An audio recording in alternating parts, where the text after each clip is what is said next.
I'm Atra Al-Nashar in Washington. President Trump is in Asia this week for meetings with foreign leaders that carry major economic stakes for the United States, including a potential trade deal with China.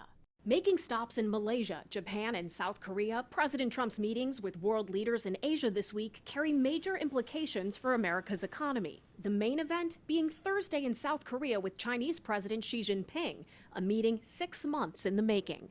We have a lot to talk about with President Xi, and he has a lot to talk about with us. Since the president's April 2nd Liberation Day, tariff levels and diplomatic relations between the U.S. and China have been on a roller coaster. They were taking tremendous advantage of us. I think China's been very respectful of us. As of now, tariffs between the U.S. and China stand at about 58% for most Chinese goods flowing into the U.S. and about 33% for American goods to China.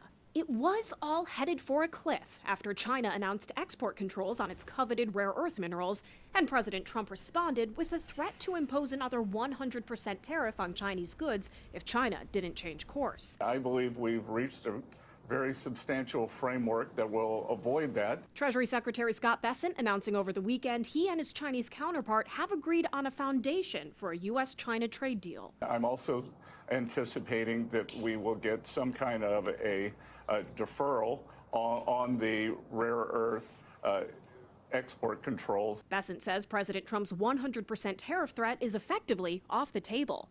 Trump and Xi also expected to broach the sensitive topics of Chinese production of fentanyl chemicals and China switching its soybean purchases from the U.S. to Argentina. Another issue with high stakes for President Trump, finalizing a deal to transfer TikTok to majority American ownership in order to comply with the U.S. national security law.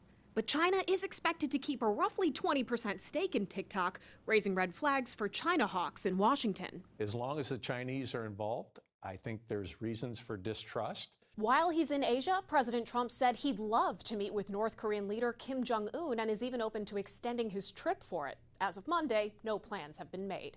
In Washington, I'm Atra Al-Nashar.